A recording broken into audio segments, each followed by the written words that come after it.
Dulu ketika sahabat punya imam yang lama sekali kalau sholat, sehingga si sahabat yang satu yang petani ini mufarokoh itu memisahkan diri, kemudian imamnya diselip. Itu boleh memang dalam fikih. Kamu niat mufarokoh dulu. Mufarokoh itu niat bahwa kamu memutus hubungan dengan imam, kemudian meneruskan sholat sendiri. Singkat cerita dua orang ini berdebat, Mu'ad sama Ar-Ra'i yang penggembala ini. Kamu munafik, sholat kok meninggalkan imam. Terus yang satu bilang, kamu keterlaluan, sholatnya lama sekali. Singkat cerita dua orang ini lapor ke Rasulullah SAW. Uniknya Nabi itu membenarkan yang petani tadi. Kamu Mu'ad jadi masalah. Agama ini tidak boleh jadi problem. Kalau kamu ngimami orang, jangan lama-lama. Di situ ada ibu-ibu yang ditunggui anaknya yang sedang menyusu, banyak petani yang nunggu macam-macam. Kayak pegawai POM ya ditunggu shift temannya, pegawai Indomaret juga gitu, apalagi Grab mungkin ditunggu penumpangnya macam-macam. Sehingga kebaikannya teman-teman yang kerja serabutan begini juga bergantung kebaikan imam tadi. Kalau sholat itu tidak boleh lama-lama, apalagi wiridan, sholatnya aja nggak boleh lama-lama, apalagi wiridannya. Nah, kadang-kadang orang ngira kebaikan tuh nggak ada sempritnya, ada juga. Sholat tuh ya disemprit sama Nabi, kalau terlalu lama juga disalahkan, karena nanti agama ini menjadi apa? Problem, menjadi problematika. Nah, termasuk kebaikan kita ketika membolehkan ya, atau mentoleransi atau mendukung pekerjaan mulai Grab dan lain-lain adalah agama ini rahmatan lil alamin. Dulu ada seorang sahabat tanya, ya Rasulullah, boleh enggak kita ngegeng di perapatan gitu? Kata Nabi, ya jangan kalau bisa, tapi kita harus natahaddasannya, itu tempat kita jagungan di perapatan, di tempat-tempat umum lagi, di halte, terus kata Nabi, nggak apa-apa, tapi fa'atut thoriq haqqaha, kamu harus memberikan hak jalan itu. Apa hak jalan itu? Satu, kamu amar ma'ruf, kalau bisa ya nahi mungkar, kemudian bikin suasana orang lainnya menjadi aman. Nah, ini yang catatan. Kalau hitung saja, yang ikut Grab itu berapa ribu? Nah, ini tuh energi besar kalau di atas 100 ribu. Hitung ya teman-teman di Grab, 100 ribu. 100 ribu ini kalau soleh semua, atau setengah soleh lah, kalau soleh banget keberatan dia soleh setengah soleh. Itu tuh ada, ini sudah saya pikir, ada kebaikan yang menyebar di seluruh Nusantara yang berjumlah 100 ribu. Ini luar biasa. Ada kecelakaan dia menolong pertama, ada pemerkosaan menolong pertama, mungkin ada pencurian, ada apa. Maka kata Nabi, kamu kalau harus di jalan itu kamu berkontribusi amar ma'ruf nahi mungkar. Saya sering ke Jogja karena saya mulai 98 di Jogja, ya sering di terminal malam-malam.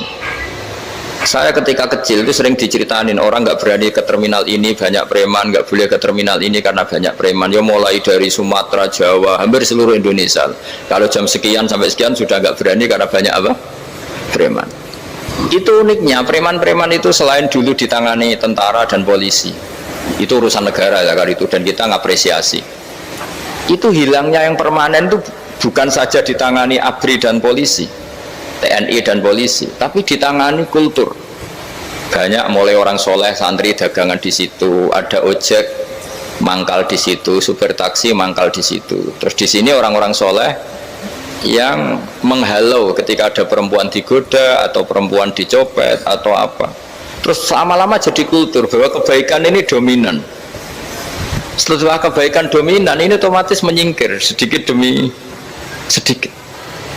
Jadi selain negara ini harus melakukan sesuatu yang seharusnya, yaitu menjaga masyarakat dari kriminalitas, sebetulnya yang paling awet dan paling mudah dilakukan itu tadi, kebaikan harus menjadi kultur bersama. Sehingga kalau terminal kemudian ada mbak-mbak jilbaban yang dagang, terus bapaknya soleh, ada musola yang hidup, ojeknya juga gitu, terus supir taksinya, lalu kebaikan ini menjadi nilai bersama. Saking jadi nilai bersama, ibu-ibu yang takut atas dirinya nggak ngojek kecuali Pak ini karena terkenal amanah, nggak naksi kecuali Pak ini karena terkenal amanah. Dan kita Indonesia itu ingin seperti itu, sehingga amanah ini menjadi nilai bersama dan otomatis menjadi keamanan bersama. Cara wong Jawa itu tego nitipno anake karena dijamin aman, tego nitipkan istrinya juga karena dijamin aman. Nah, kalau kebaikan ini juga menjadi satu nilai jual dan kita bisa mengawal secara serius, itu alhamdulillah betul. Nah, dimulai dari mana? Satu, mental kita takwa. Kedua, sistem sosial, bahwa kita terkoneksi oleh indukan ya, juga terkoneksi oleh kepolisian. Maksudnya karena kita terdaftar, kalau ada anak hilang kan tinggal ini yang bawa wahyu misalnya. Nah, jadi saya mohon, semohon-mohonnya, kebaikan ini harus jadi nilai bersama. Setelah terminal itu banyak orang baik, otomatis yang ini tuh menyingkir itu. Akhirnya apa? Nanti yang bos-bosnya toko itu ya hanya nitipkan sama orang soleh, yang mau nge-grab juga hanya titip sama yang soleh, begitu seterusnya, sehingga jadi siklus kebaikan yang bersama. Nah, ini yang dimaksud Quran, wa'tamiru bainakum bima'ruf. Iktimar itu namanya urusan bersama ya, saya ulang lagi ya. Jadi orang Arab kalau bilang iktimar itu urusan bersama, sehingga bahasa Arabnya konferensi besar itu kalau di NU disebut apa? Muktamar. Muktamar itu menjadikan urusan publik dirembuk, itu namanya apa? Muktamar. Nah, di antara kebaikan yang diinginkan Islam itu wa'tamiru bainakum bima'ruf. Urusan kebaikan ini menjadi urusan apa? Bersama. Ya, saya contoh itu kecil saja, itu mesti dikandani sama orang-orang tua, jangan di terminal ini sampai jam ini, jangan di perapatan ini ketika sudah jam begini. Tapi barokahnya orang soleh bertebaran di mana-mana itu. Yang tukang grab ya di mana-mana, yang penjaga toko ya banyak yang soleh, yang ngojek, yang macam. Sehingga di terminal itu nyari tempat sholat ya gampang, cari tempat duduk ya gampang, nyari orang amanah ya gampang. Bahkan lama-lama yang nggak amanah ini nggak laku. Dan ini yang kita inginkan. Dan ketika nggak laku, akhirnya dia kalau ingin laku harus amanah, atau ingin laku harus tobat. Nah, agama ini urusan bersama, sehingga Allah mengistilahkan wa'tamiru bainakum bima'ruf. Jadikan kebaikan ini urusan bersama. Sehingga karena ini urusan bersama, ketika kita jadi kiai juga harus, kalau misalnya tadi ada Gojek kok makmum, atau Grab kok makmum, atau supir bis kok makmum, kiainya harus cepat sholatnya. Jangan baca surat Baqarah, nanti diomel-omelin apa penumpangnya. Begitu juga ibu-ibu menyempatkan jamaah, waktunya tidak lama, di rumah sudah ditunggu anaknya yang masih menyusu. Makanya Nabi ngendikan idza amma ahadukum as-sholata falyukhaffif. Kalau kamu jadi imam, sholatnya harus relatif cepat. Fa inna fihim ad-dhaif badal hajat. Di antara makmum itu yang banyak punya urusan. Selain ada yang lemah, ada yang punya banyak urusan.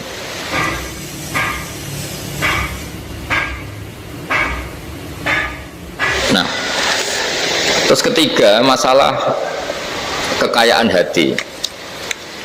Kekayaan hati ini penting sekali, karena rata-rata teman di Grab itu kan miskin lah.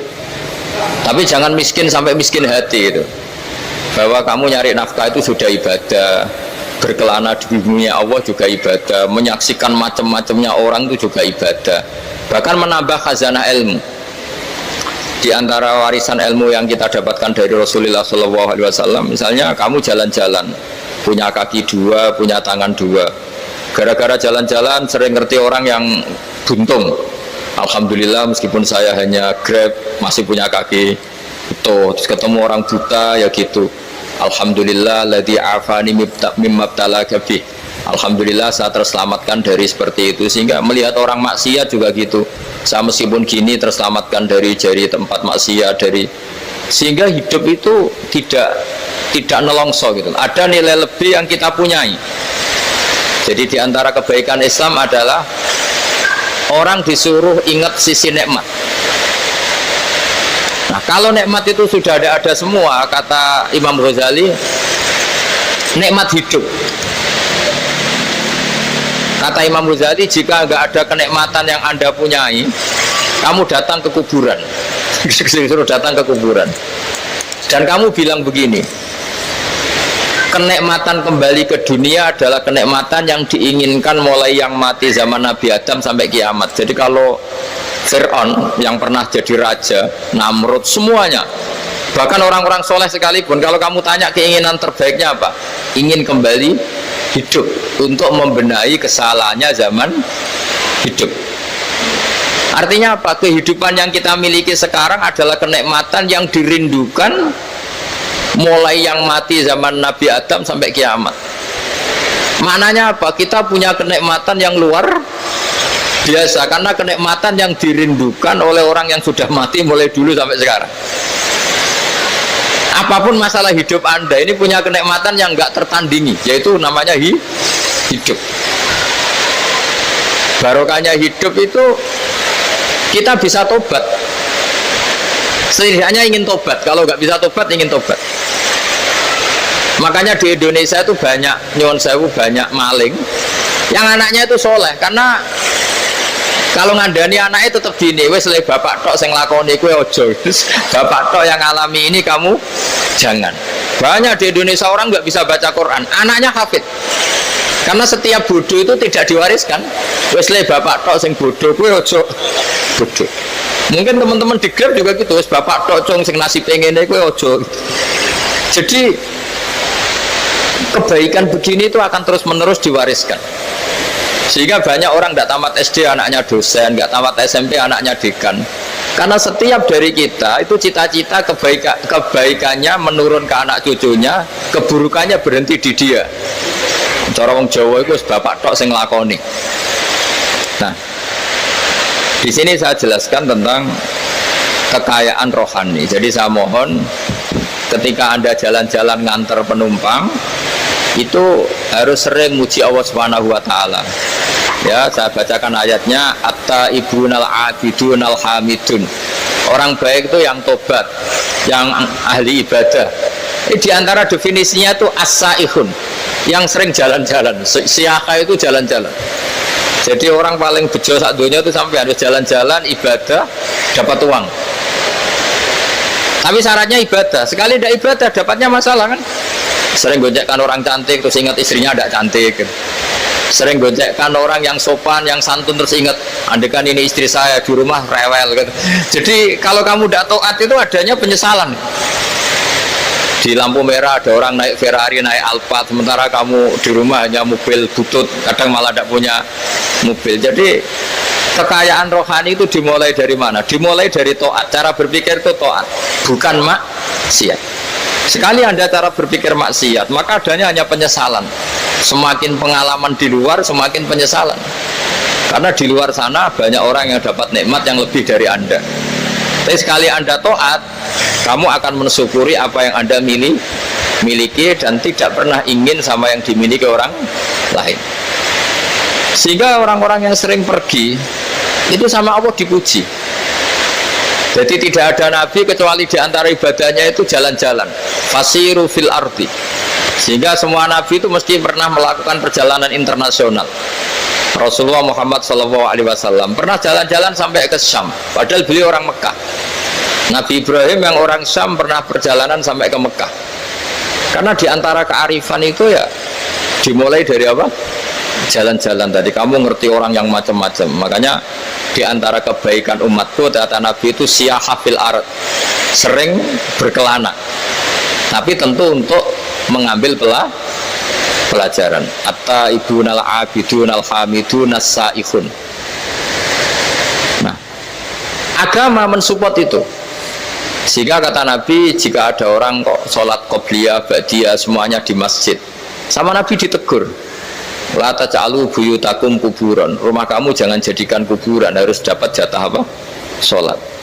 Kata ulama, kalau ada orang sering sholat di satu titik, itu ditegur.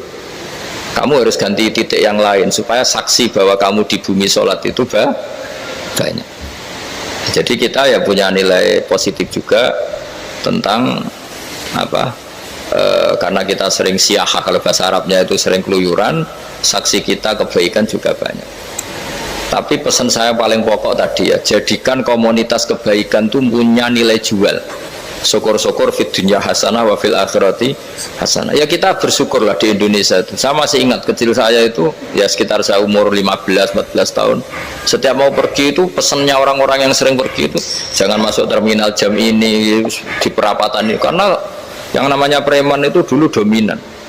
Sekarang sampai jam 2 ada orang pakai jilbab, kadang ya orang pakai peci, yang nggak pakai peci pun ke musola sholat terus.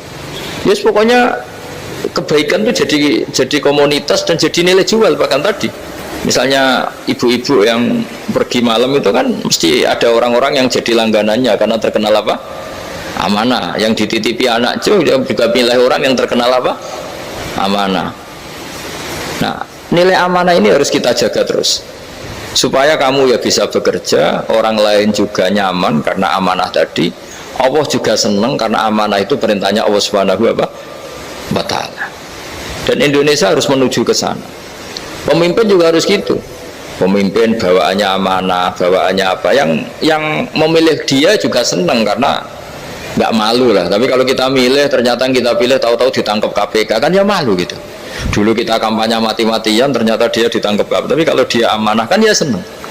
Sama kalau tukang Grab ketangkap satu karena penodaan atau karena pengkhianatan, yang malu juga semua, karena kadang-kadang nanti digeneralisir seakan-akan semuanya seperti itu. Tapi dengan reputasi panjang, nggak pernah terjadi apa-apa dalam Grab, kan otomatis lainnya juga terangkat. Nah, ini yang dimaksud wa'tamiru bainakum bima'ruf. Jadikan kebaikan itu urusan bersama. Makanya andaikan negara itu sudah mengoptimalkan polisi, TNI untuk meringkus preman, oke, itu baik. Tapi ya lebih awet lagi kalau itu ditopang masyarakat. Karena yang nggak amanah terkucilkan, terus akhirnya Grabnya nggak laku, akhirnya dia dipecat, akhirnya kan yang maksiat hilang, yang kriminal hilang, yang ada hanya Grab yang baik. Begitu juga di dunia apapun. Itu yang dimaksud wa'tamiru bainakum bima'ruf. Jadikan kebaikan ini urusan bersama. Nah, karena kita baik, otomatis jadi teladan yang baik bagi anak kita, istri kita, tetangga kita. Dan karena kita baik, maka terhormat. Sehingga orang melihat Grab itu simpatik, respect, karena reputasinya baik. Nah, karena orang respect, tidak dicibir. Barokahnya tidak dicibir, tidak mangkel. Barokahnya tidak mangkel, tidak saling ejek, bahkan tidak saling bunuh. Coba kalau kita jelek, dicibir orang, kita dalam keadaan mabuk, tidak terkontrol, bunuh. Jadi efek dari maksiat itu begitu buruknya, sehingga penelitian itu mengatakan kebanyakan kecelakaan ya pemicu utamanya rata-rata ya nyupir dalam keadaan mabuk. Beberapa nyuwun sewu kasus-kasus kriminal rata-rata ya dipicu oleh hal-hal seperti itu. Makanya meskipun di luar saya tolong hindari narkoba, hindari hal-hal yang maksiat supaya pekerjaan Anda ini barokah.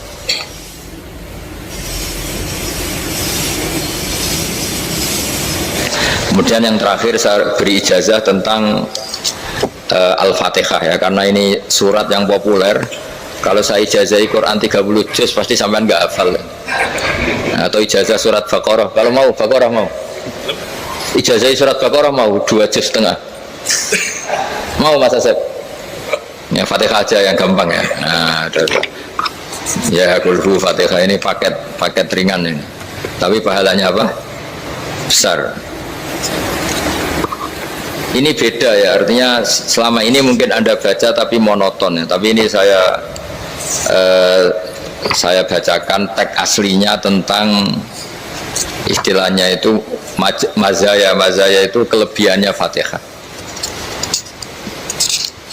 Saya baca Arabnya dulu, nanti ini terakhir ya, ijazah tadi kan saran-saran umum tentang sosial. Ya, pokoknya jadikan kebaikan itu punya nilai sosial yang baik lah. Jadi nanti orang yang nggak amanah nggak laku.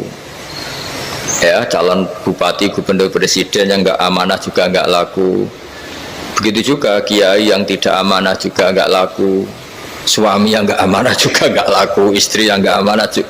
Sehingga kebaikan ini jadi nilai sosial yang dalam tanda kutip sudah keniscayaan. Yang diinginkan Allah itu seperti itu, bukan kebaikan yang dipaksakan karena kekuatan negara. Maksudnya kalau bisa kebaikan itu tidak usah dipaksakan, memang sudah satu kebutuhan. Tak cerita-cerita di negara maju itu, bahkan apapun jatuh itu nggak ada yang ngambil apa itu. Makanya gambarannya Mekah Medina kan gitu kan, barang jatuh nggak ada yang berani ngambil itu, saking sudah jadi sistem. Sehingga banyak negara di Eropa itu yang sampai nggak punya tentara, nggak punya polisi karena kebaikan sudah. Nah kita kan masih capek, polisinya aja capek, apalagi masyarakatnya, karena ya apa ya, kebaikan itu belum jadi nilai apa bersama. Lah kita selain ditopang negara, ada polisi, ada tentara, itu kita usahakan kebaikan itu jadi nilai apa bersama. Ya, tadi wa tamiru bainakum bima'ruf. Dan kita punya reputasi yang bagus dalam bab ini. Saya masih ingat kecil saya itu yang jilbaban hanya keluarga kiai. Sekarang rata-rata masyarakat itu jilbaban. Dulu yang sekolah SMP, SMA itu jilbaban kadang dulu malah dilarang ya, harus sama seperti itu seragamnya. Sekarang sudah boleh. Dan nyaman. Lama-lama yang dapat simpatik ya yang pakai pakaian model tertutup seperti itu. Lama-lama gamane cara wong golek mantu ya golek yang seperti itu daripada yang blodor. Lama-lama jadi nilai bersama. Ya ingin saya seperti itulah. Di terminal juga sama. Orang mau makan cari warung yang kelihatan ada ayat kursinya, pakai jilbab, atau paling tidak dia nggak mungkin lah nyuguhkan yang tiren atau yang haram. Akan ada garansi sosial. Ada apa? Ada garansi apa? Sosial. Dengan penampilan yang soleh itu kan, masa iya nyuguhkan oplosan babi gitu misalnya itu. Jadi nilai sosial itu harus, ya tadi harus benar-benar jadi nilai. Sehingga negara biar gak capek-capek.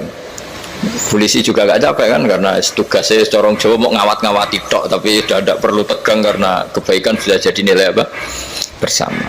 Ya, ingat-ingat ya ayatnya tadi, wa tamiru bainakum bima'ruf. Jadi kebaikan itu harus jadi nilai bersama. Iktimar itu menjadi urusan bersama. Makanya kalau kita rapat besar disebut apa? Muktamar. Muktamar itu urusan bersama. Ya tadi imamnya sholat juga menopang Gojek karena nggak lama-lama nopang Grab, nopang Kernet, nopang penjaga Indomaret, penjaga bensin, pom bensin. Nah dia hanya punya waktu 5 menit terus imamnya baca Baqarah kan. Iya imamnya mursyid, mungkin dia tambah lama tambah dapat aplaus dari muhibbinnya, tapi makmumnya dia tambah lama tambah dapat penghormatan dari pecintanya, tapi kitanya wah khusyuk wali kan, dia dapat status naik lah. Kita yang sudah tidak ikut jadi wali diganggu apa pekerjaannya. Kalau ada imam seperti itu sampai mufarokoh saja, niat ya Allah sampai sini saja saya makmum orang itu, silakan orang itu punya urusan sendiri dengan jenengan, ya sudah, atau salib saja apa ya, itu boleh. Kalau dalam fikih namanya apa? Mufarokoh. Mufarokoh itu niat, tapi kamu jangan langsung selonong mufarokoh, niat dulu pamit sama Allah bahwa sekarang mau mufarokoh. Ya, tapi ya jadi sholat yang aneh kan, imamnya masih rukuk, kamu terus sujud, terus apa-apa selesai ya. Mungkin dalam pandangan itu orang lain begini, maksudnya makmum gimana ini kok begini. Tapi sudahlah, Allah Maha tahu. Nah, insya Allah dimaklumi. Ya saya baca tentang Fatihah ya, karena sampean pasti sering baca Fatihah. Supaya apa? Sekaligus jadi jimat lah gitu. Jadi kalau kamu sering di jalan-jalan yang mungkin sepi, atau mungkin kan tidak semua teman Grab itu nasibnya bagus yang di Semarang Jogja, mungkin yang di Kalimantan di Papua kan ada yang 10 kilo gak ketemu rumah ya kan, ya lihat di TV itu kan kasihan kan, sudah 10 kilo gak ketemu rumah, penumpangnya kuwekar preman tuh kan, ini makan orang enggak kan, udah kan ujiannya dua. Kalau penumpangnya cantik itu ya kecoba syahwat, kalau preman takut. Jadi orang itu selalu ujian itu. Sing sedengan itu kan jarang orang itu. Jadi kalau penumpangnya perempuan cantik ujiannya itu syahwat, kalau preman ujiannya ketakutan. Kalau orang yang lemah bawa uang ujiannya kamu ingin garong. Jadi hidup itu memang semuanya ujian. Liyabluwakum ayyukum ahsanu amala. Makanya saya sering ditanya oleh teman-teman, Gus, nah ujiannya kenal wong wedok elek piye? Sama, kenal wong ayu ujiannya syahwat, kenal wong elek ujiannya ngenyek, itu sama-sama dosa. Syahwat ya dosa, ngenyek juga dosa. Wah elek keriting untune metu ya dosa, ngomong gitu. Kadang-kadang orang berpikir enak kancanan wong elek gak dosa. Kata siapa? Kancanan wong elek itu ya dosa, karena bawaannya ngenyek. Ngenyek itu menyepelekan itu. Makanya saya itu ya gak mau berteman sampean. Nanti kan bawaannya ngenyek atau seneng ya tidak tahu. Ya sudah, ada takdir saja, kalau ketemu ya tak ulang ngaji gitu. Tapi ini ngaji terakhir, setelah ini ngaji biasa aja, tidak usah resmi gini. Ngaji kok resmi aneh. Pokoknya nanti suatu saat kalau pandemi sudah berlalu saya akan ngaji Rebonan. Ini ngaji ini ngaji yang kurang bagus karena ngatur kiai kurang berkah ini nanti, tapi ya lumayan lah, masih mau ngaji. Ngaji kok tanggal ini jam ini. Sekarang suatu saat kamu tak panggil, Mas Wahyu datang ke sini jam ini, tidak mesti bisa. Mungkin pas ada acara apa, oh, maaf ke sini pas ngecek pas apa gitu. Jadi ya sudah, tapi tak maafkan, enggak apa-apa. Takdir ya. Tak bacakan supaya sampean tahu keramatnya bismillah.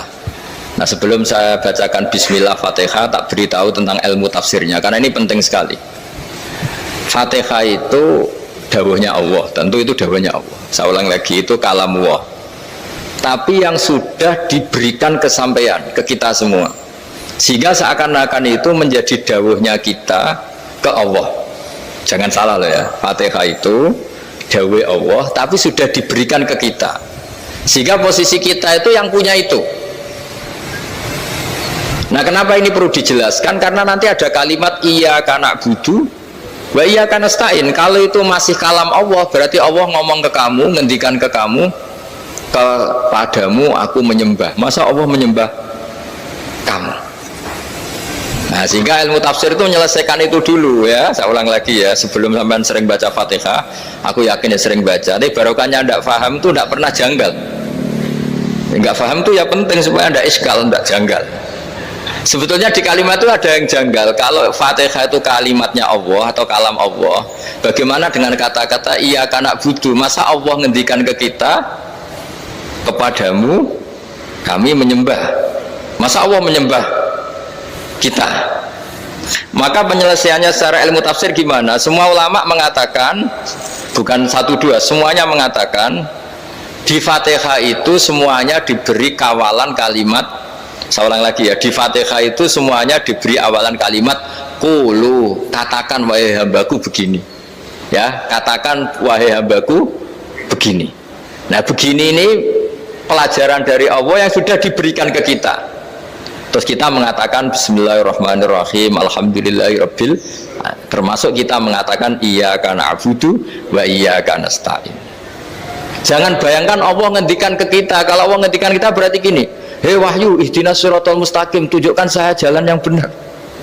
Nah, nanti kamu terus, ya Allah, Anda aja minta tolong saya minta tolong siapa? Kan jadi panjang kan.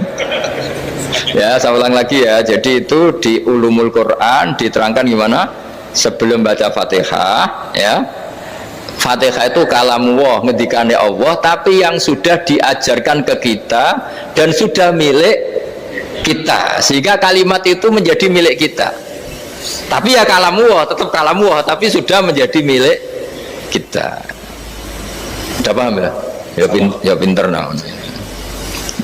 Ya, karena kalau tanpa penjelasan seperti ini Anda akan iskal. Bagaimana Allah, iskal itu janggal, bagaimana Allah mengatakan iya karena butuh, kan jadi aneh ya. Ya, jadi tak jelaskan secara ilmiah ya. Jadi kata ulama-ulama tafsir, ayat-ayat Quran seperti ini sebetulnya dimulai dari qulu apa? Meskipun nggak dilafatkan. Itu kan sama dengan qul huwallahu ahad Muhammad, katakan kalau Tuhan itu satu. Ya, namanya Quran itu kan kalam Allah, membina nabinya, membina umatnya. Makanya dikatakan atau enggak, di sini tersembunyi kata qulu, katakan. Ya, jadi ya ibarat apa itu, kamu ngajari anak kamu lah, panggil jenengan bapak kulo. Itu maksudnya anak itu, kalimat itu kalimat kamu, tapi kamu ajarkan ke anak kamu. Terus anak kamu bilang, Pak jenengan bapak kulo. Nah, ketika kamu mengatakan jenengan, bukan kamu mengatakan jenengan anakku, berarti anakmu itu bapakmu, kan lucu kan. Anak kamu ajari jenengan bapak kulo, kamu engkau bapak saya. Terus anak kamu mengulang, jenengan atau kamu bapak saya. Berarti itu kalimat yang kamu ajarkan, tapi sekarang sudah milik anak kamu.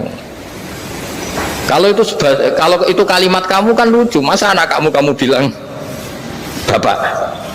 Nah, itu seperti itu. Jadi ulama memberi solusi atau jawaban iyyaka na'budu wa iya, itu sebelumnya ada kata-kata qulu, katakan wahai hambaku, hubungan kamu dengan saya adalah katakan iyyaka na'budu wa iyyaka nasta'in. Terus hubungan kamu dengan saya katakan juga dalam doamu ihdinas siratal mustaqim. Jelas ya, jadi itu kalam Allah yang sudah milik kita karena diajarkan Allah untuk kita.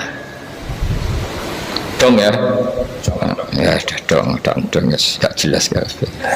Tapi bagus, gak jelas itu bagus. Kalau kamu jelas gak jadi dikrep, jadi gubernur.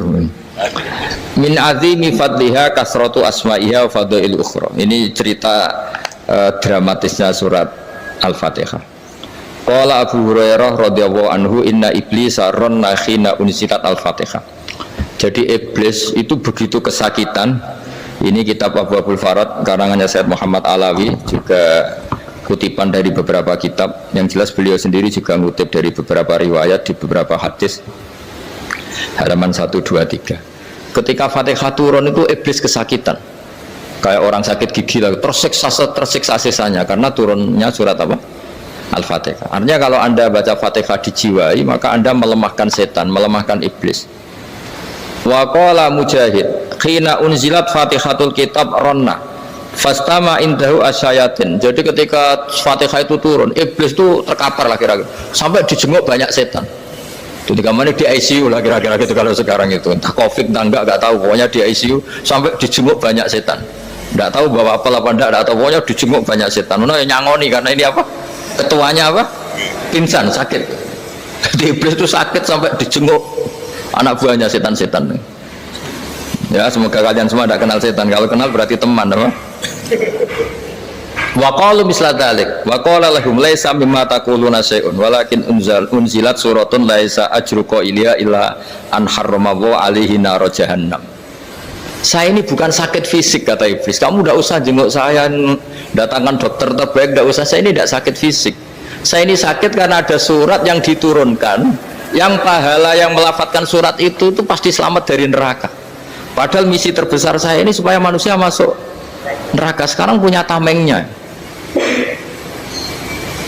Gue pusing kan? Ya seperti orang lah, goda sampean ternyata sampean setia, itu kan pusing.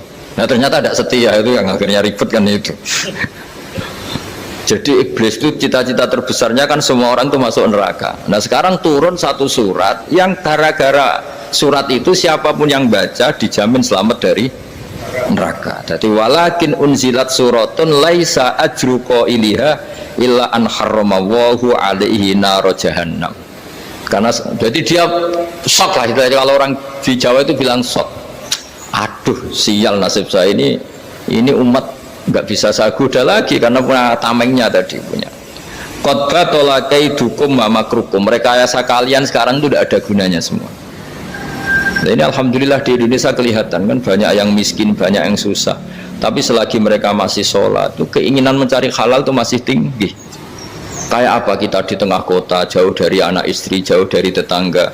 Biasanya kalau orang jauh dari anak istri, tetangga kan sakar PDW. Tapi yang soleh masih banyak, sudah jauh dari keluarga tetap lurus. Loh, kalau yang dekat lurus kan wajar, konangan wong akeh kan. Ini sudah jauh masih lurus. Nah ini nggak lepas dari barokahnya surat apa? Surat Fatihah tadi. Jadi karena ada surat yang menjamin pelafalnya atau qailiha terbebas dari api neraka.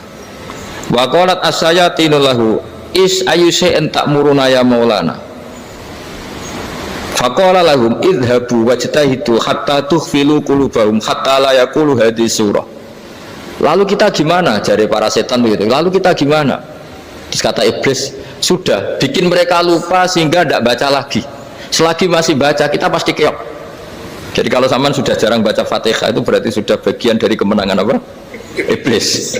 Jadi kalau sampean sudah jarang baca Fatihah itu berarti bagian dari kekalahan Anda, kemenangan iblis. Masih sering baca? Alhamdulillah. Berapa kali? Pertama kali sholat. Dan sama lagi? Ya, kalau ngajarin itu juga saya juga. Kok 5 kali tok itu? Berarti pas sholat fardu tok itu? Enggak 5 kali, itu mendingan itu 17. Kamu itu ngitungnya jangan 5 ini. 5 waktu saja. 5 waktu itu berarti lumayan lah. Berapa? 17 ya? Ya. 17 ya? Ya. 17, tapi kalau makmum tuh sering separuh kan, apalagi makmum terawih. Ya kan? Makmum terawih itu bacanya Fatihah ada yang sempurna enggak ya? Ya enggak lah. Baru alhamdulillah rabbil alamin mampu ruko ikut ruko ini gitu. Makmum kan yang terawih teman. Kalau terawih jarang sempurna ya. Fatihahnya itu. Kan imam sudah ruko, kamu bacanya Fatihah sampai mana tuh? Baru setengah ya. Ya paling pas terawih aja kan nggak sempurna ya. Apalagi kalau imamnya sing kilat, waduh malah. Nah ketika Fatihah itu sebegitu keramatnya, sebegitu topnya, itu setan rapat, singkat cerita itu yang tadi dipimpin oleh iblis yang sedang terkapar apa?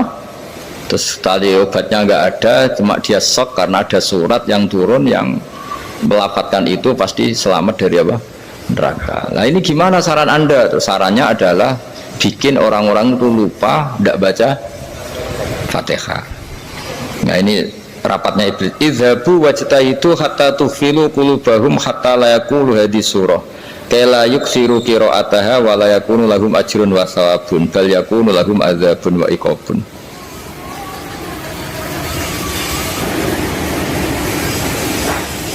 Jadi saya mohon selama ini Anda sudah baca, tapi mungkin hanya rutin saja. Napa rutin saja? Jadi barokahnya ngaji ini kamu punya kekuatan atau punya semangat membaca karena ini surat yang luar biasa. Ibarat gini, kalau sampean tanya, saya juga sering mikir. Masa Gus hanya surat kok punya kekuatan seperti itu? Di dunia ini kata Allah, mulai Nabi Adam sampai kiamat, nggak ada yang bisa menandingi kekuatan kalimah. Kalimah itu kata-kata. Nggak ada yang bisa menandingi kata-kata. Misalnya Anda nge-grab, berangkat istri cuek, berangkat cuek. Itu beda dengan ketika meskipun satu kalimat. Wes Pak, muga-muga dilindungi pangeran, mungkin jenengan selamat. Itu menjadi teduh dan semangatnya luar biasa karena kayak mendapat support. Jadi kira-kira kalimat itu hubungannya kita dengan Allah, Fatihah itu seperti itu. Kamu melafadzkan satu kata-kata yang dibenarkan langit bumi, dibenarkan aras, dibenarkan malaikat, dibenarkan semua penghuni di dunia ini. Sehingga itu efeknya luar biasa. Itu seperti gini ya, kamu cerai sama istri, terus nikah lagi katut babon. 10 tahun anak kamu dididik, ibunya benci kamu. Dan memang Anda layak dibenci. Duwidek. Dan sampai nggak pernah manggil kamu Pak. Suatu saat kamu tentu rindu kan ingin dipanggil bapak oleh anak kamu. Suatu saat anak ini manggil kamu Pak E. Itu senengnya bukan main. Hanya sebuah kata-kata. Makanya kadang-kadang orang itu tanya sama kiai, ijazah lafadz ini gunanya apa sih? Itu ijazah-ijazah itu untaian kata-kata. Yang kata-kata ini dibenarkan langit dan bumi dan aras dan para malaikat, sehingga efeknya itu luar. Nah ibarat seperti itulah, kamu melafadzkan Fatihah itu melafadzkan kata-kata yang dibenarkan Allah dan Rasul dan semua malaikat, semua penghuni langit. Maka ini efeknya pasti luar. Nah di sini lah orang-orang dulu itu tahu keramatnya itu, sehingga ketika melawan Belanda, melawan Jepang dulu itu kalimat-kalimat itu menjadi mantra yang luar biasa. Doa yang luar biasa. Tapi di era modern karena orang sudah tidak ngerti itu, dianggap itu mantra, jimat, khurafat, bid'ah, waduh ribet meneh malah. Sebetulnya tidak seperti itu. Memang kata-kata ini kekuatannya luar biasa. Sama kesakitan hati kamu juga karena itu. Wis ngojek wangilan. Lha Pak di bojo kok kowe gagah tok kere. Wah, iku seling terus mesti. Padahal kalimat itu kan tidak melukai secara fisik, tapi apa kerjanya sesuk sarasa-rasen. Karena terus dengan pengadilan seperti itu kan, ngapain kerja demi perempuan yang seperti ini? Lagi-lagi kata-kata ini luar. Nah bayangkan kalau kata-kata itu adalah kalimat yang diajarkan Allah lewat Rasulnya, lewat malaikat Jibril. Kayak apa kekuatannya itu? Nah, kira-kira Fatihah itu gitu. Kalimat yang baik, kalimat thayyibah diajarkan oleh Allah dan Rasul. Kayak apa kira-kira kekuatannya? Pasti luar biasa. Wong support yang dikatakan istri kita, anak kita aja luar biasa, apalagi ini support yang diajarkan Allah dan Rasul. Ya makanya saya mohon kalau baca Fatihah, baca kalimat-kalimat thayyibah ketika sholat itu dijiwai. Ya misalnya Rabbana lakal hamdu mil'us samawati wa mil'ul ardi wa mil'u ma syi'ta min syai'im. Engkau zat yang layak dipuji, dan pujian ini memenuhi langit dan bumi. Karena kita tahu nggak ada sejengkal di alam raya ini kecuali di situ ada rahmat Allah. Misalnya kamu bisa lewat sampai rumah saya, kamu mungkin anggap biasa saja. Coba kalau ngalami likuifaksi, tahu-tahu bumi ini ambles, bisa ngelewati yang likuifaksi itu luar Tanyakan orang pernah ngalami likuifaksi di Sulawesi, itu melihat bumi bisa diinjak gak ambles itu, wah luar. Sampean gak ngalami itu sehingga lewat bumi ya biasa aja. Coba kalau ngalami seperti tidur, ya biasa aja. Coba kalau ada gempa, bahwa bumi tenang ini sudah nikmat yang luar biasa. Masa kamu ngakui nikmat nunggu digituin? Ya kan? Nah, makanya baca Fatihah dijiwai lah, bahwa ini kalimat yang luar biasa. Saya teruskan ya. Warwa Muslimun fi sahihihi an Ibnu Abbas radhiyallahu anhuma annahu qala bainama Jibril alaihi salam qaidun dan Nabi itsami anaqidan min fawqih farafa'a ra'sahu faqala hadza babun minas sama futihal yawma lam yuftah qaddu ilal yaum fanazala minhu malakun faqala hadza malakun nazala ilal ardi wa lam yanzil qaddu ilal yauma fasallim waqal abshir binuraini qad uti tahuma lam yu'tahuma nabiyyun qablak fatihatul kitab wa khawatimu suratil baqarah. Jadi suatu saat Jibril ini jagongan kira-kira gitu sama Rasulullah, tahu-tahu langit itu gemuruh. Langit gemuruh, kata Jibril, terus semuanya ngangkat kepala ke langit. Ini pintu langit baru ini dibuka, yang sebelumnya tidak pernah dibuka seperti ini. Turunlah malaikat, yang malaikat ini pun malaikat spesial, yang nggak malaikat murahan lah kira-kira gitu, yang nggak pernah turun ke bumi kecuali juga saat itu, dengan penyambutan yang luar biasa, dengan semuanya tidak pernah terjadi, hanya karena bahwa surat Fatihah. Jadi ini surat yang luar biasa, pengawalannya lewat malaikat yang spesial, nggak pernah turun di bumi kecuali saat itu. Penyambutannya juga nggak pernah seperti itu, baru seperti itu. Jadi semuanya itu spesial. Nah, kenapa ini spesial? Karena di situ ada isi puja-puji kepada Allah Subhanahu wa Ta'ala. Ada ikrar kita, alhamdulillah rabbil alamin, ar-rahmanir rahim. Ikrar ini penting. Kalau contoh paling gampang gitulah. Kamu punya istri selama ini cerewet terus. Suatu saat ngomong, Pak, tak angen-angen rawono wong lanang koyo sampeyan. Wah, itu langsung tidak ada lelaki sebaik engkau. Itu sama senengnya, masya Allah, karena ada ikrar dari seorang istri ke kamu. Nah, bayangkan kalau ikrar kita sebagai hamba diakui oleh Allah Subhanahu, maka ikrar ini akan dicatat sebagai kebaikan kita yang kita pandang nanti di akhirat, karena ada ikrar. Kita ikrar bahwa alhamdulillah rabbil alamin, kita ikrar ar-rahmanir rahim, kita ikrar maliki yaumiddin, kita ikrar iyyaka na'budu wa iyyaka nasta'in. Sampean misalnya jadi orang Indonesia, ketemu orang Indonesia yang makmur di Jerman, terus lupa Indonesia. Kamu orang Indonesia? Enggak, saya enggak orang Indonesia. Mangkel gak kira-kira? Mangkel. Karena salah ikrar kan gitu. Ya, jadi saya mohon jangan anggap kalimat itu hal yang biasa, tapi luar biasa. Nggih, ngoten mawon. Assalamualaikum warahmatullahi wabarakatuh.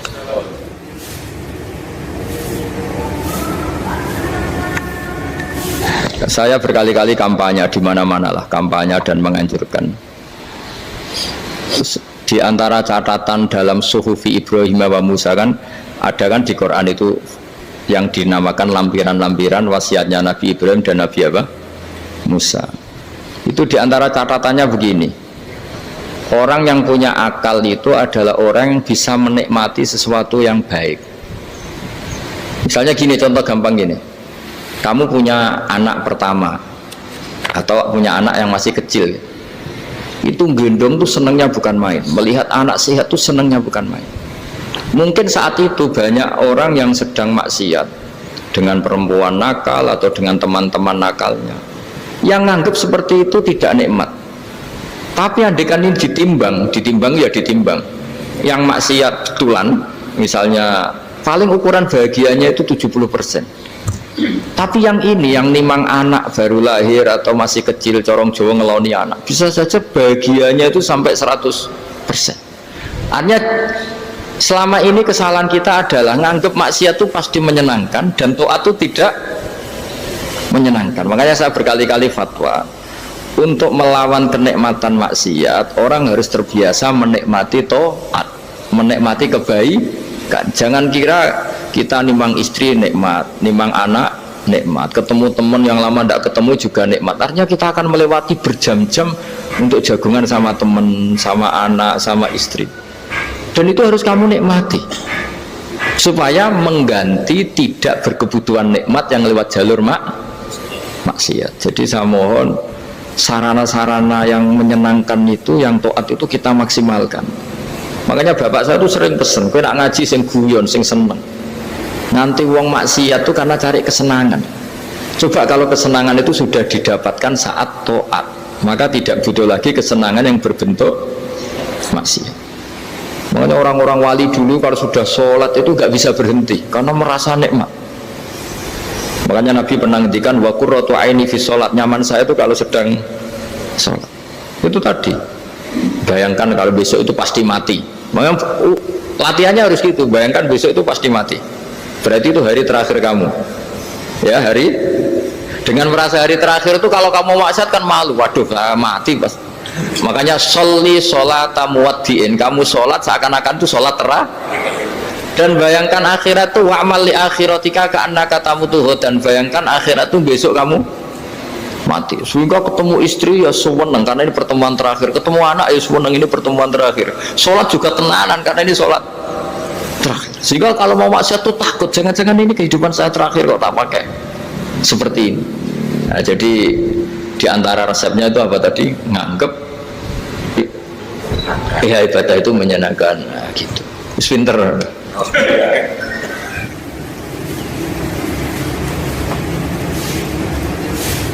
Oke, satu pertanyaan lagi, Gus.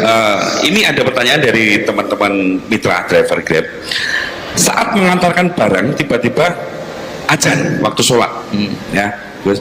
Lalu kita sebagai driver harus sholat dulu atau menyelesaikan orderan dulu, karena itu juga amanah kan orderannya itu. Mungkin nganter barang atau mungkin nganterin penumpang. Mengingat barang tersebut sudah ditunggu pemiliknya dan penumpang tersebut juga sudah ada janji yang lain, pokoknya gitu. Nyuwun pencerahannya, Gus, gitu. Begini ya, ini kan fikih sosial ya. Saya jawab, ini memang harus pakai fikih, nggak pakai rasa. Saya ulang lagi, pakai fikih, nggak pakai rasa. Waktu sholat itu kan banyak ya, diantaranya maghrib dan isya, duhur dan asar, terus subuh sendiri.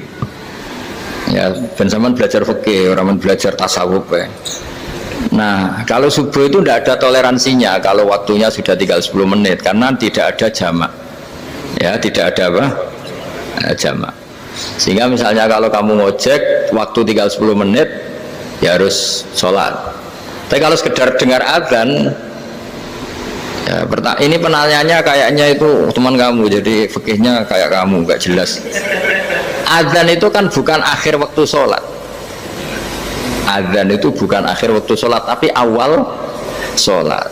Itu tidak harus supir Grab, tidak harus supir Gojek. Meskipun kamu makan ada azan ya teruskan saja, kan tidak akhir waktu sholat.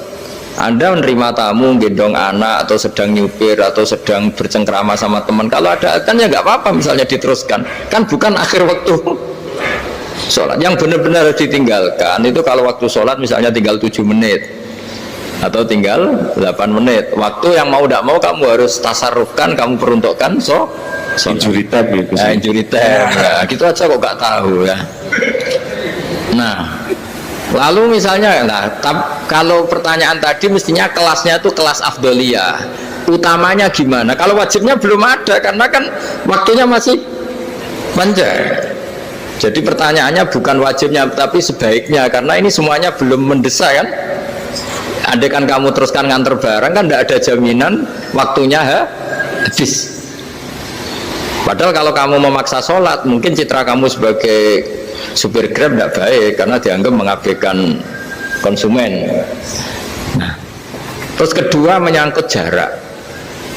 Oke, seperti itu. Nah, sekarang kalau pertanyaannya dibalik, makanya yang dibalik ini agak ribet. Waktu sholat tinggal 8 menit. Ada konsumen yang minta diantarkan saat itu dan acaranya ke mall happy-happy, maka fatwa kita sebagai ahli fikih ya tantang saja, saya mau sholat dulu, kalau nggak sabar ya silakan cari yang lain kalau acaranya ke mall. Tapi kalau acaranya kelahiran atau transfusi darah atau mau nganterin darah ke pasien yang sudah koma, maka kita langsung, karena ibadah sosial itu didahulukan mengalahkan ibadah yang haknya Allah, karena Allah itu zat yang tidak butuh ibadah kalian. Tapi kalau pasien ini kalau nggak kenang kesampaian darahnya mati misalnya, Jadi kamane Allah luwih apian lah gitu. Makanya masyhur kalau dalam fikih hak Allah sama hak adami ini dimenangkan hak adami, tapi bukan karena Allah kita kalahkan. Allah tidak butuh itu semua gitu. Jadi dikalahkan tapi bukan karena kalah, justru karena tidak butuh. Ya ibarat gini lah, Allah itu saking baiknya Allah kan pasti di atas orang tua kita. Itu pasti saya ulang lagi, baiknya Allah pasti di atas orang tua kita. Orang tua kita saja baik, apalagi Allah. Misalnya orang tua kamu butuh uang 5.000, adik kamu butuh uang 5.000, adik kamu yang kecil atau ya, kira-kira orang tua kamu tuh nyuruh dikasihkan beliau ke adik kamu, kira-kira saja ke adik kamu. Nah Allah itu saking baiknya, hal yang terkait Allah, misalnya tadi sholat tepat waktu sama ibadah sosial, itu disuruh ibadah sosial. Karena ini kalau nggak kesampaian transfusi darahnya atau apalah, atau kamu dokter yang harus mengurus operasi, waktunya tinggal 5 menit, kamu harus ngoperasi pasien dulu, karena Allah bisa menerima sholat kamu. Nah tak terangkan lagi, ini fikih terus. Lalu sholat yang apa? Kalau sholat itu antara maghrib dan isya, dan nanti yang terlambat itu maghrib, kita ngikuti ulama yang mengatakan jika ada darurat, maka maghrib dan isya boleh dijamak meskipun tidak atas nama pergi. Kan jarak kamu kan tidak jarak masafatu qasrin. Artinya apa? Misalnya saya dokter, harus operasi, waktu saya tinggal 8 menit mau maghrib, ternyata harus ada operasi. Kalau saya nggak nangani, mati. Saya harus operasi, dan nanti waktu saya maghrib habis itu tidak harus dikatakan qadha atau yang mengeluarkan maghrib dari waktunya. Bisa saja menurut ulama dianggap boleh dijamak takhir dengan isya, karena kondisinya masih waktu jam'in. Begitu juga duhur dengan asar. Tapi kalau waktunya itu asar, tinggal 8 menit, kemudian harus ada operasi, ya kita operasi. Waktu asar kita mundur sampai maghrib, namanya qadha yang dimaafkan Allah. Ya namanya tetap qadha karena asar nggak bisa dijamak dengan maghrib. Jadi ini fikih ya. Jadi jawabnya harus jelimet. Jadi saya ulang lagi ya. Tadi kan pertanyaannya dengar adzan. Kalau adzan kan waktunya masih panjang. Apalagi misalnya maghrib kan waktunya kan taruh saja ada waktu 1/4 jam. Ternyata andaikan kamu antar hanya butuh waktu 7 menit, kan nggak ngefek sama sekali. Saya nyanda. Nah, nyanda. Okay.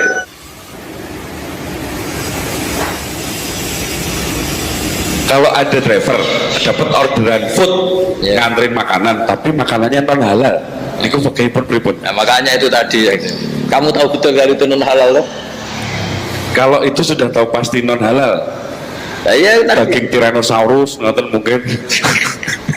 Ya, makanya tadi itu memang PR kita di semua profesi. Saya ulang lagi, itu PR kita di semua profesi. Jadi ya itu makanya pentingnya istighfar tuh di situ tuh sudah kita sebagai ulama menghalalkan tidak mungkin, mengharamkan kamu juga demo, ini pekerjaan bis gitu. Tapi yang jelas itu tidak bisa dihindari. Ya sama lah seperti orang di bis itu. Kadang-kadang kan didoain, semoga semua penumpang hasil ke tempat masing-masing, dan kalau ada cobat berarti kan doain cobat juga hasil tujuannya. Jadi di semua profesi itu resikonya. Makanya tadi saya bicara tentang fikih. Kaidah umumnya menolong maksiat itu ya bagian dari maksiat, menolong taat itu bagian dari taat. Mau tidak mau harus ada hukumnya. Setidaknya barokahnya tahu hukum. Kalau kita salah belum istighfar gitu, sudah salah nggak merasa salah itu. Jadi barokahnya tahu hukum itu paling enggak kan kita ya istighfar lah. Kan ya tadi seperti paket misalnya, kan ada saja orang paket yang jelas-jelas barangnya itu haram, tapi atas nama profesionalitas kan mungkin tetap dikirimkan. Tapi barokahnya ngerti hukum, dia istighfar. Nah, tapi karena kalau kita menyarankan sudah ada usah pekerjaan yang lain banyak nanti kan rai-rai potongan tawakal dikandani ngono kan ya repot tuh. Nah kalau kita kiai guys gak apa-apa, wis pangeran sugih. Menurut sampean harusnya terus nuntut Gus, saya karena fatwa jenengan saya sekarang miskin, ini gimana pertanggungjawabannya? Ya ribet kan. Tapi saya ulang lagi, itu seninya ngelola kehidupan semuanya seperti itu. Jadi makanya kita nggak pernah berhenti berdoa Rabbana dzalamna anfusana, karena dalam sisi semua hidup kita pasti ada unsur nggak benernya gitu. Ya Ya saya ulang lagi, pokoknya kaidah umumnya itu menolong taat itu ya ikut bagian dari taat, menolong maksiat ya bagian dari maksiat. Tapi ya tadi ya kita harus istighfar. Kan cuma tadi yang jelas-jelas maksiat dan kita tidak tajassus. Saya ulang lagi, tidak tajassus itu neliti wong